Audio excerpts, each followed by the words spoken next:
India news में आप सभी का स्वागत है। आप देख रहे हैं सुपरफास्ट 100। मैं हूं आपके साथ मैत्री त्रिपाठी। नमस्कार, मैं हूं तान्या खन्ना। शुरुआत करते हैं सुपरफास्ट 100 की पहली बड़ी खबर के साथ।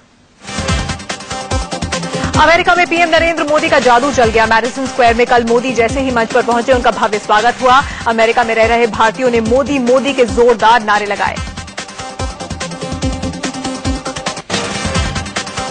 पीएम मोदी ने अप्रवासी भारतीयों को बड़ा तोहफा दिया और कहा कि पीआईओ कार्ड होल्डर को आजीवन वीजा दिया जाएगा। उन्होंने कहा कि विदेशी से शादी करने वाले भारतीयों के लिए भी नियम बदलेगा। तो खुशखबरी देता हूं कि कुछ ही महीनों में हम पीआईओ तथा ओसीआई स्कीम्स को मिलाकर के एक बना देंगे। पीएम मोदी ने अमेरिका से टूरिज्म के लिए भारत आने वाले लोगों को लॉन्ग टर्म वीजा और वीजा ऑन अराइवल की सुविधा देने का ऐलान भी किया है। अमेरिका में हमारे दूतावास और कॉन्सुलेट भारत में पर्यटन की इच्छा से आने वाले यूएस नेशनल्स के लिए लॉन्ग टर्म वीजा प्रदान करेंगे। मैडिसन स्क्वायर में हजारों की भीड़ को संबोधित करते हुए मोदी ने कहा कि उनकी सरकार लोगों की उम्मीद पर पूरी तरह से खरी उतरेगी।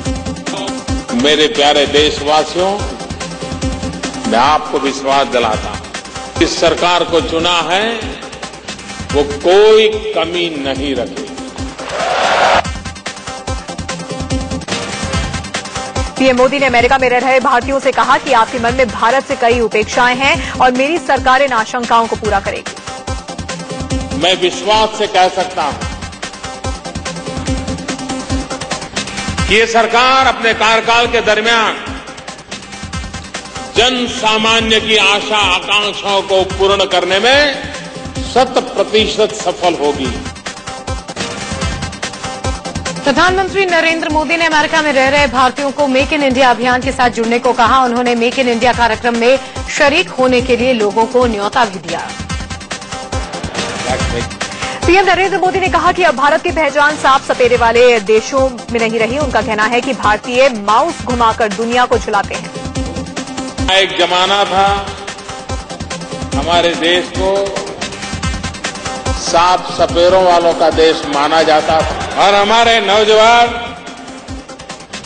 माउस को जमाना था हमारे देश को साफ सपेरों वालों का देश माना जाता था और हमारे नौजवान माउस को घुमाते हैं, सारी दुनिया को डुलाते हैं। पीएम मोदी ने कहा कि भारत के पास 3 ऐसी चीजें हैं जो किसी के पास नहीं है। वो 3 चीजें हैं: लोकतंत्र, युवा शक्ति और हमारी डिमांड। जिसके लिए भारत गर्व कर सकता है और जिसके आधार पर भारत आगे बढ़ सकता है, एक डेमोक्रेसी। पीएम मोदी ने कहा कि अहमदाबाद में ऑटो से 1 किलोमीटर जाने में 10 रुपए खर्च होते हैं, लेकिन भारत ने 7 रुपए प्रति किलोमीटर के हिसाब से पहली कोशिश में ही मंगल तक की यात्रा पूरी की। मार्स पर पहुंचने में सिर्फ 7 रुपया लगा 1 किलोमीटर। दुनिया में हिंदुस्तान पहला देश है जो पहले ही प्रयास में मार्स पर पहुंचने में सफल हुआ। मोदी ने साफगोई से कहा कि वो चाय बेचते बेचते पीएम पद तक पहुंचे हैं, इसलिए छोटे लोगों के बारे में बड़ा काम करने की सोचते हैं। मैं चाय बेचते बेचते यहां आया। मैं एक बहुत ही छोटा इंसान हूं। मेरा बचपन भी ऐसा ही बीता है और छोटा हूं, इसलिए मेरा मन भी छोटे छोटे काम करने में लगता है। मैडिसन स्क्वायर में पीएम नरेंद्र मोदी ने महात्मा गांधी को याद किया। उन्होंने कहा कि बापू ने हमें आजादी दिलाई और हम देश को गंदगी से आजादी दिलाकर बापू का कर्ज उतारना चाहते हैं। पीएम नरेंद्र मोदी ने कहा कि वो स्वच्छता अभियान शुरू कर रहे हैं। उन्होंने देश भर में टॉयलेट्स बनाने का फैसला किया है। पीएम मोदी ने अपने एक सपने के बारे में बताया। उन्होंने कहा कि भारत की आजादी के 75 साल पूरा होने पर साल 2022 तक देश के हर परिवार के पास अपना घर होना चाहिए। पीएम मोदी ने कहा कि 125 करोड़ लोगों का देश 21वीं सदी में दुनिया का नेतृत्व करेगा। हम 2020 तक पूरे विश्व को वर्कफोर्स सप्लाई करेंगे। मोदी ने अमेरिकी भारतीयों के सामने स्किल डेवलपमेंट की बात भी कही। उन्होंने ऐसे स्किल डेवलपमेंट पर जोर दिया जिसमें लोग जॉब क्रिएटर्स बने और लोगों को ऐसे जॉब्स के लायक बना सकें। मोदी ने कहा कि पहले सरकारें नए कानून बनाने पर गर्व करती थी, लेकिन वो आउटडेटेड कानून खत्म करने पर जोर देते हैं। मोदी ने कहा कि अगर हर दिन एक आउटडेटेड कानून खत्म हो जाए तो उन्हें खुशी होगी। जो लोग मोदी का भाषण सुनने के लिए मैडिसन स्क्वायर नहीं पहुंच पाए, उनके लिए टाइम स्क्वायर पर खास इंतजाम किए गए थे। यहां पर लोग बड़ी बड़ी स्क्रीन पर मोदी को देख और सुन रहे थे। मैडिसन स्क्वायर गार्डन के मंच पर एक अमेरिकी कलाकार ने पीएम नरेंद्र मोदी की लाइव तस्वीर बनाकर सबको हैरान कर दिया। मैडिसन स्क्वायर में मोदी के भाषण से ठीक पहले उनके जीवन पर आधारित एक डॉक्यूमेंट्री फिल्म दिखाई गई। मोदी के भाषण के दौरान मेडिसन स्क्वायर गार्डन में विदेश मंत्री सुषमा स्वराज और बीजेपी के नेता राम माधव भी मौजूद थे। मेडिसन स्क्वायर में मोदी के सम्मान समारोह में अमेरिका के 46 चुने हुए प्रतिनिधियों ने हिस्सा लिया। इनमें 1 गवर्नर और 45 सांसद शामिल थे। मोदी के कार्यक्रम को पूर्व मिस अमेरिका नीना दावुलुरी और पत्रकार हरि श्रीनिवासन ने होस्ट किया। होस्टिंग के दौरान नीना भारतीय ट्रेडिशनल ड्रेस साड़ी में नजर आई। पीएम मोदी को सुनने के लिए मैडिसन स्क्वायर खचाखच भरा हुआ था। लोग हाथों में मोदी के पोस्टर्स लिए हुए थे। भाषण के बीच ये पोस्टर्स खूब लहराए भी जा रहे थे। मेडिसन स्क्वायर में करीब 20,000 लोग मोदी का भाषण सुनने पहुंचे थे। मोदी एक वाक्य बोलते और भीड़ मोदी मोदी के नारे लगाने लगती थी। तुलसी गाबर्ड ने पीएम नरेंद्र मोदी से मुलाकात की। उन्होंने माला पहनाकर मोदी का स्वागत किया। तुलसी अमेरिकी कांग्रेस की एकमात्र हिंदू सांसद हैं। प्रधानमंत्री नरेंद्र मोदी आज न्यूयॉर्क से अमेरिका की राजधानी वॉशिंगटन डीसी रवाना होंगे, जहां उनके अमेरिकी राष्ट्रपति बराक ओबामा से पहली बार मुलाकात होगी। आज रात 8 बजे मोदी और ओबामा की मुलाकात होने वाली है। मोदी के सम्मान में ओबामा ने प्राइवेट डिनर पार्टी रखी है, लेकिन नवरात्रि के व्रत के चलते मोदी सिर्फ पानी ही पिएंगे। ओबामा और मोदी के बीच कई अहम मुद्दों पर बातचीत होगी। माना जा रहा है कि रक्षा, सुरक्षा, ऊर्जा, जलवायु परिवर्तन, व्यापार और अर्थव्यवस्था समेत कई मुद्दों पर चर्चा होने की उम्मीद है। तो वहीं तमिलनाडु की मुख्यमंत्री जयललिता ने कर्नाटक हाईकोर्ट में जमानत की अर्जी दाखिल की है। आय से अधिक संपत्ति के मामले में जयललिता को 4 साल की जेल की सजा हुई है और वो बेंगलुरु सेंट्रल जेल में है। जयललिता के जेल जाने के बाद पार्टी विधायकों ने ओ पन्नीरसेल्वम को नेता चुन लिया, जो जयललिता की जगह सीएम की कुर्सी संभालेंगे। विधायक दल का नेता चुने जाने के बाद पन्नीरसेल्वम ने राज्यपाल से भी मुलाकात की। ओ पन्नीरसेल्वम फिलहाल वित्त मंत्री हैं और जयललिता के बेहद भरोसेमंद बताए जाते हैं, इसीलिए उनका सीएम चुना जाना तय माना जा रहा था। कई दफा वो जयललिता को दंडवत करते हुए भी देखे गए थे। खबरों में आगे बढ़ते हैं, बात करते हैं जम्मू कश्मीर की। कांग्रेस अध्यक्ष सोनिया गांधी और उपाध्यक्ष राहुल गांधी आज जम्मू कश्मीर के बाढ़ प्रभावित इलाकों का दौरा कर रहे हैं। आज दोनों कश्मीर में, जबकि कल जम्मू, राजौरी और पुंछ में बाढ़ प्रभावित लोगों का हाल जानेंगे। केंद्रीय गृह मंत्री राजनाथ सिंह ने कहा कि कश्मीर में बाढ़ से निपटने के लिए पूरी तैयारी नहीं थी। एनडीएमए के 10वें स्थापना दिवस पर राजनाथ ने कहा कि ऐसी आपदाओं से निपटने के लिए पूरी तैयारी करनी चाहिए। नेशनल डिजास्टर मैनेजमेंट अथॉरिटी की स्थापना दिवस पर गृह मंत्री राजनाथ सिंह ने एनडीआरएफ के 2 नए बटालियंस बनाने का ऐलान किया। उन्होंने ये भी कहा कि एनडीएमए को और मजबूत बनाया जाएगा। शिवसेना और बीजेपी का गठबंधन टूटने को लेकर महाराष्ट्र नवनिर्माण सेना के प्रमुख राज ठाकरे ने दोनों पार्टियों पर निशाना साधा है। एक रैली में राज ने बीजेपी को दीमक बताते हुए कहा कि ये धीरे धीरे सबको खा जाती है।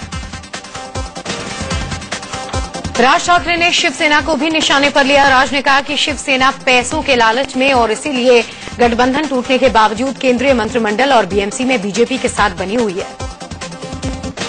शिवसेना के वरिष्ठ नेता गुलाबराव पाटिल ने बड़ा बयान दिया। उन्होंने कहा कि शिवसेना सुप्रीमो उद्धव ठाकरे और एमएनएस अध्यक्ष राज ठाकरे को दुश्मनी भुलाकर एक हो जाना चाहिए। बीजेपी के खेमे में आरपीआई के चले जाने पर शिवसेना ने रामदास अठावले पर निशाना साधा। पार्टी मुखपत्र सामना में उद्धव ठाकरे ने लिखा कि भीम शक्ति की भावनाओं की कद्र किए बगैर अठावले बीजेपी के तंबू में घुस गए हैं। महाराष्ट्र में राष्ट्रपति शासन के तहत चुनाव होगा। राष्ट्रपति ने कल ही महाराष्ट्र में राष्ट्रपति शासन को मंजूरी दे दी थी।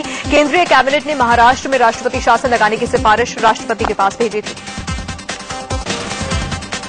महाराष्ट्र में दोनों बड़े गठबंधन टूट चुके हैं और कांग्रेस ने 288 तो एनसीपी ने 286 सीटों पर अपने अपने उम्मीदवार उतारे हैं। वहीं बीजेपी ने 257 और शिवसेना ने 286 सीटों पर अपने प्रत्याशी उतारे हैं। महाराष्ट्र में 288 सीटों के लिए कुल 7,401 नामांकन हुए हैं। गुहागर, माहिम और कुंडल सीट के लिए सबसे ज्यादा 91 नामांकन हुए हैं। 30 अक्टूबर को नामांकन वापस लेने की आखिरी तारीख है। केंद्रीय वित्त मंत्री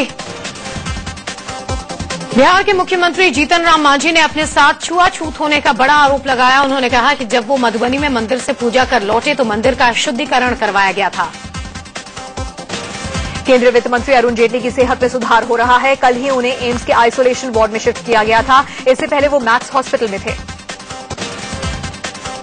हरियाणा के कालका विधानसभा क्षेत्र में जन चेतना पार्टी प्रत्याशी शक्ति रानी शर्मा ने चुनाव प्रचार अभियान की शुरुआत की। समाज सेवा से जुड़ी रही शक्ति रानी शर्मा ने व्यापारियों से मुलाकात की और उनका समर्थन मांगा। सोनीपत में एक निजी कार्यक्रम में हरियाणा जनहित कांग्रेस सुप्रीमो कुलदीप बिश्नोई पहुंचे। बिश्नोई ने भरोसा जाहिर किया कि प्रदेश में हरियाणा जनहित कांग्रेस और हरियाणा जन चेतना पार्टी के गठबंधन की सरकार बनेगी। बिहार के औरंगाबाद में बीजेपी सांसद सुशील कुमार सिंह को फोन पर जान से मारने की धमकी मिली है। पुलिस उस फोन नंबर की जांच कर रही है जिससे बीजेपी सांसद को धमकी दी गई। उत्तराखंड के रानीखेत में इंडिया और यूएस मिलिट्री ने मिलकर मॉक ड्रिल की है। यह अभ्यास इसलिए किया गया ताकि आतंकियों से मुठभेड़ के वक्त आसानी से निपटा जा सके। दुनिया में एक बार फिर दिल्ली मेट्रो का डंका बजा है। 18 देशों की मेट्रो को लेकर हुए सर्वे में दिल्ली मेट्रो दूसरे नंबर पर है। टॉप पर लंदन मेट्रो है। बिजली के तार की चपेट में आने से एक बस में आग लग गई। गुजरात के भुज में मुद्रा गरीब कल्याण मेले में राज्य सरकार की ओर से लोगों को ले जाने वाली बस में आग लग गई। बस में बैठे 37 मुसाफिरों को आनन फानन में सुरक्षित उतार लिया गया। यूपी के कानपुर में मामूली विवाद में दो पक्षों के बीच गोलियां चल गईं। वारदात घाटमपुर कोतवाली के गणेशीपुर गांव की है। गोलीबारी के बाद गांव में दहशत का माहौल है। असम के कोकराझार में सेना और पुलिस के संयुक्त ऑपरेशन में 4 नक्सलियों को मार गिराया गया। नोएडा में एसटीएफ की टीम को बड़ी कामयाबी मिली है। पुलिस ने सुंदर भाटी गिरोह के 4 शातिर बदमाशों को गिरफ्तार कर लिया। वहीं 2 बदमाश पुलिस को चकमा देकर फरार हो गए। यूपी के शामली में कार सवार बदमाशों ने पेट्रोल पंप से लाखों रुपए लूट लिए। ग्रेटर नोएडा एक्सप्रेसवे के नजदीक यमुना घाट पर चल रहे अवैध बालू खनन के दौरान पुलिस ने छापेमारी करके एक शख्स को गिरफ्तार किया। फैजाबाद जीआरपी पुलिस और गोरखपुर एसटीएफ की संयुक्त टीम ने फैजाबाद रेलवे स्टेशन से भारी मात्रा में असलाहों के साथ महिला को गिरफ्तार किया। महिला के पास से 4 पिस्टल, 8 मैगजीन और 90 कारतूस बरामद किए गए। यूपी के फर्रुखाबाद में एक कोतवाल की दबंगई सामने आई। मामूली कहासुनी पर कोतवाल ने एक दुकानदार को बुरी तरह से पीट दिया। यूपी के बस्ती में पुलिस ने एक शातिर बदमाश संजय मिश्रा पर ऐसा 3rd डिग्री टॉर्चर किया कि संजय को अस्पताल भिजवाना पड़ा। आरोप है कि संजय को पुलिसकर्मियों ने सिगरेट से कई से जलाया। बिहार के दरभंगा में एक महिला ने अपने एएसआई पर मारपीट करने और प्रताड़ित करने का आरोप लगाया है। कानपुर में एक महिला का पर्स छीनकर भाग रहे बदमाशों को पुलिस के सिपाही ने दौड़ाकर पकड़ लिया। राजस्थान की हनुमानगढ़ जिला अदालत ने 1.5 साल की बच्ची से रेप के आरोपी को आजीवन कारावास की सजा सुनाई।